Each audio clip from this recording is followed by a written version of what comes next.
चला तर मंडळी, तुम्हाला थंबनेलवरून तर लक्षात आलंच असेल की आज आपण गव्हाच्या पिठामध्ये गूळ टाकून अतिशय पौष्टिक अशी रेसिपी पाहणार आहोत। त्यामुळे व्हिडिओ शेवटपर्यंत बघा आणि आवडल्यास व्हिडिओला एक लाईक नक्की करा। तर इथे पहा, आपल्याला गूळ जो आहे ना तो चिरून घ्यायचा आहे। इथे मी सुरीने चिरून घेत आहे। तुम्हाला जर सुरीने जमत नसेल तर तुम्ही इथे किसणीचा वापर करू शकता किंवा विळीचा सुद्धा वापर करू शकता। फक्त आपल्याला हा गूळ जो आहे ना तो फक्त पातळ कट करून घ्यायचा आहे। अशा पद्धतीने इथे सर्व गूळ जो आहे तो कट करून घेतला। आता इथे मेजरमेंटसाठी वाटी किंवा कपचं माप आपल्याला घ्यायचं आहे। एक वाटी हलक्या हाताने दाबून गूळ घेतलेला आहे, म्हणजे यामुळे गोडी जी हवी आपल्याला या पदार्थासाठी ती अगदी परफेक्ट होते। त्यानंतर एक वाटी गुळासाठी एक वाटी पाणी घ्यायचं, म्हणजे यामध्ये जे आपण पीठ टाकणार आहोत ना ते पीठ टाकताना यामध्ये अजिबात गोडीमध्ये कॉम्प्रोमाइज होत नाही, म्हणजे परफेक्ट अशी आपल्या पदार्थाला गोडी येते। एक वाटीपेक्षा जास्त पाणी घालू नका, नाहीतर तुमचा गोडीमध्ये थोडासा पदार्थ कमी होईल। त्यामुळे इथे प्रमाण मी तुम्हाला सांगितलेलं आहे। आता एक वाटी गूळ आणि एक वाटी पाणी, छान असं गुळाचं पाणी तयार करून घेतलं। तयार पाणी एखाद्या पसरट ताटामध्ये आपल्याला ओतून ठेवायचं आहे। तुमच्याकडे वेळ असेल तर तुम्ही असंच भांड्यामध्ये ठेवू शकता, परंतु भांडं गरम आहे, तसंच गुळाचं पाणी गरम आहे आणि आपल्याला लगेच हा पदार्थ बनवायचा आहे। अशा वेळेला असं पसरत ताटामध्ये ते ओतून ठेवा, म्हणजे अगदी 5 मिनिटांमध्ये पूर्णपणे थंड होईल। आता पाणी थंड होतंय तोपर्यंत आपल्याला इकडे पीठ लागेल। आता कोणतं पीठ घ्यायचं आहे सुरुवातीला पहा, महत्त्वाचं पीठ जे यामध्ये वापरायचं आहे जास्त प्रमाणात ते घेतलेलं आहे बाजरीचं पीठ। आता तुम्ही म्हणाल बाजरीच्या पिठाचा पदार्थ खरंच चविष्ट लागतो का? तर होय, बाजरीच्याच पिठाचा हा पदार्थ परफेक्ट आणि खुसखुशीत तयार होतो। त्यानंतर पाऊण वाटी इतकी आपल्याला यामध्ये गव्हाचं पीठ घालायचंय। 2 चमचे बेसन पीठ घालायचं। बेसन पिठामुळे या पदार्थाला खमंग व खुसखुशीतपणा येतो। त्यानंतर सुंठ बडीशोपची अर्धा चमचा पावडर घालायची, जे की या पदार्थासाठी परफेक्ट स्वाद देते। त्यानंतर 2 चमचे साजूक तूप घेतलेलं आहे, ते कडकडीत गरम होण्यासाठी गॅसवरती ठेवलं। तोपर्यंत हे सर्व पीठ व यामध्ये टाकलेली सुंठ बडीशोपची पावडर ही मिक्स करून घ्यायची, नाहीतर तशीच ठेवली आणि वरतून कडकडीत मोहन टाकलं तर तिचा स्वाद कमी होईल। त्यामुळे हे पहा, अशा पद्धतीने पीठ सगळे मिक्स करून घ्या, पसरवून ठेवा। त्यानंतर कडकडीत गरम केलेलं तूप यावरती टाकून घ्या। आता पहा, हा पदार्थ तूप घातल्यामुळे आणखीनच पौष्टिक झाला। आता तुम्ही म्हणाल तूप नसेल तर तेल चालेल का? तर हो, बरेच जण 99% लोक तेलाचा वापर करतात आणि तेल हे जमतच। परंतु घरामध्ये जर पौष्टिक पदार्थ बनवायचा आहे आणि तूप असेल तर शक्यतो तुपाचा वापर करावा, म्हणून मी इथे तुपाचा वापर केलाय। नाहीतर या पदार्थासाठी अगदी तेलही चालतं। व्यवस्थित तुपाचं मोहन या पिठामध्ये मिक्स करून घेतलं। पहा, अशा प्रकारे हाताची मूठ बांधली की ते पीठ त्यामध्ये घट्ट बांधलं जाईल, इथपर्यंत आपल्याला यामध्ये मोहन घालायचं आहे।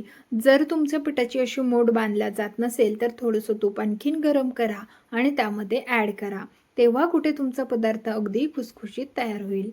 त्यानंतर इकडे आपलं गुळाचं पाणी एकदम थंड झालेलं आहे। आता या गुळाच्या पाण्यामध्ये आपल्याला हे पीठ टाकून घ्यायचं आहे। पदार्थ वातड होऊ नये म्हणून सांगितलेले टिप्स आणि ट्रिक्स नक्की फॉलो करा। आता हे पीठ टाकून घेतलं, यामध्ये मळून घ्यायचं आणि लागेल असं पीठ, गव्हाचं पीठ कमी फक्त आणि बाजरीचं जास्त, असं टप्प्याटप्प्याने वापरून घट्ट गोळा मळून घ्यायचा। तर मी आता हे पीठ मळून घेते। मंडळी, तुम्हाला एक निवेदन आहे की तुम्ही आपला हा व्हिडिओ कुठल्या शहरातून किंवा गावातून पाहत आहात ना ते मला कमेंट करून नक्कीच कळवा, म्हणजे मला सुद्धा समजेल की आपल्या युनिक आणि भन्नाट रेसिपी कुठपर्यंत पोहोचतात। चला, इकडे मस्त असं पीठ आपलं मळून झालेलं आहे, पाहू शकता। छान असं मळून झालंय। अशा पद्धतीने गोळा ओळला गेला की मग समजायचं पीठ परफेक्ट असं झालेलं आहे। आता हा पदार्थ चवीला इतका अप्रतिम होतो ना, खरंच खूप सुंदर होतो। या पद्धतीने बनवला तर एकदम खुसखुशीत होतो। आता आपण लगेचच हा पदार्थ बनवायला घेऊया। तर पहा, नेहमीच्या पोळीच्या उंडापेक्षा थोडासा जास्त उंडा घ्यायचा आहे पोळपाटावरती आपल्याला याला लाटण्यासाठी। आणि तुम्हाला हा पदार्थ एकदम कुरकुरीत हवा असेल, म्हणजे खुसखुशीत हवा असेल तर तुम्हाला हा पदार्थ पातळ लाटायचा आहे। आणि जर तुम्हाला एकदम असा सॉफ्ट खायला आवडत असेल तर तुम्हाला ही पोळी जी आहे ती थोडीशी जाड लाटायची आहे। तुम्हाला सांगू का, दोन्ही प्रकारे हा पदार्थ अप्रतिम चवीचा लागतो. हा पदार्थ तुम्ही प्रवासामध्ये अगदी महिनाभर जरी नेला ना तरी टिकतो बरं का.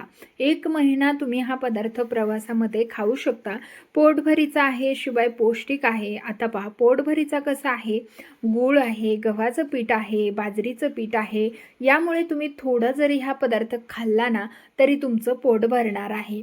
आता इथे लाटत असताना चॉपर बोर्डवरती काही पोळी बसत नव्हती, म्हणून पोळपाट घेतला, थोडीशी पुन्हा लाटून घेतली आणि मस्त आता सुरीने हिला कट करून घेऊया.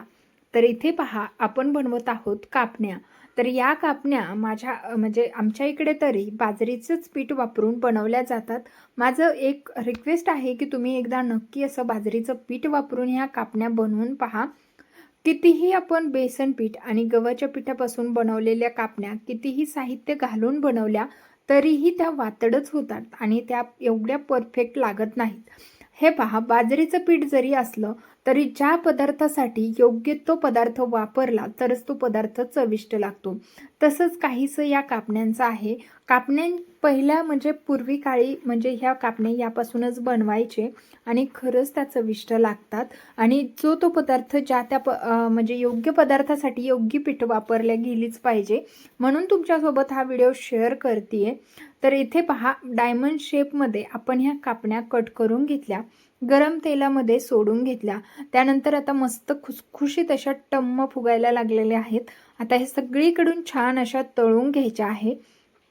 सुरुवातीला टाकलेल्या कापण्यांना लवकर अशा म्हणजे लाल होतात, परंतु त्या 2-4च आहेत, बाकी अगदी एकसारख्या तळल्या जातात. तुम्ही अगदी ना त्या बाजूला काढून घेतल्या तरी सुद्धा चालतं, परंतु आता आपल्याला ह्या सगळ्या मस्त अशा तळून घ्यायच्या. वाटल्यास सुरुवातीच्या ज्या काही 2-4 कापण्या आहेत त्या आपण काढून घेणार आहोत, म्हणजे ते कसं जास्त डार्क होणार नाहीत. तर पहा, मस्त कलर पहा. तुम्हाला सुरुवातीला असं वाटलं असेल की बापरे, ह्या तर खूप काळ्या दिसतात, त्या चवीला लागतील की नाही, पण हो, ह्या चवीला अगदी अप्रतिम लागतात. म्हणजे आम्हाला तरी सर्वांना याच पद्धतीच्या कापण्या खायला खूप आवडतात. अगदी बिस्किटापेक्षाही चविष्ट तयार होतात. जसं की रामदेव बाबा तुम्हाला सांगतात तशा प्रकारची ही कापण्यांची म्हणजे जुगलबंदी आहे. कापण्या बनवताना जे पीठ वापरतोय त्याला पाहून आपल्याला असं वाटेल, अरे बापरे, हे खावंसं वाटेल का, परंतु त्यापासून बनलेला पदार्थ मात्र इतका पौष्टिक आणि इतका चविष्ट तयार होतो, खूपच चविष्ट तयार होतो. तर मस्त अशा कापण्या बनून झालेल्या, तळून झालेल्या आहेत. आता काढून घेऊया. तर पहा, मस्त झालेल्या आहेत. आता यावरती ना खसखस लावतात बघा, त्यामुळे आणखीन सुरेख दिसतात. पण ना मी इथे खसखस नसल्यामुळे स्किप केलेली आहे, पण तुमच्याकडे जर असेल ना तर तुम्ही नक्की लावा आणि मस्त अशा ह्या खुसखुशीत कापण्या एन्जॉय करा, बनवा. तर पहा, राहिलेले कापण्यासुद्धा आपण टाकून घेणार आहोत आणि तळून घेणार आहोत. तर पहा, सेमच पद्धतीने सुरुवातीला थोडी हाय हीट ठेवा, परंतु मध्यम आचेवर तुम्हाला नंतर तळायच्या, म्हणजे त्या आतपर्यंत खुसखुशीत तळल्या जातात. तर छान अशा कापण्या आपण तळून घेतलेल्या आहेत, पाहू शकता. आणि मस्त अशा थोड्याशा कापण्या मी तुम्हाला बनवून दाखवल्या. बाकी राहिलेल्या कापण्या बनवणार आहे. तसंच आम्हाला त्यापासून गोड दसमीसुद्धा खायची आहे. त्यासाठीच ते थोडंसं पीठ साईडला ठेवून दिलं आणि म्हटलं एकदा व्हिडिओ पूर्ण शूट करून घ्यावा. तर आतमध्ये कापण्या पाहू शकता, अगदी बिस्किट कसं असतं ना खुसखुशीत, तशा झालेल्या आहेत. तुम्हाला अगदी जवळून दाखवते म्हणजे तुमच्या लक्षात येईल. तर पहा, बिस्किटाला कशी आतमधून जाळी असते, खुसखुशीतपणा असतो, तसा या कापण्याला आहे. तर तुम्हाला एक जवळून तोडून दाखवते म्हणजे तुमच्या लक्षात येईल. तर पहा, कसल्या मस्त अशा कापण्या तयार झाल्यात. तर तुम्हाला आजची ही रेसिपी नक्कीच आवडली असेल. आवडली असल्यास व्हिडिओला लाईक, शेअर आणि सबस्क्राईब करा. आणि आणखीन आपल्या चॅनलला सबस्क्राईब केलं नसेल लगेच करून घ्या आणि बाजूच्या बेल आयकॉनला ऑन करा, म्हणजे पुढील व्हिडिओचे नोटिफिकेशन तुम्हाला सर्वात पहिले मिळेल. चला भेटूया नवीन एका रेसिपीसह. तोपर्यंत धन्यवाद.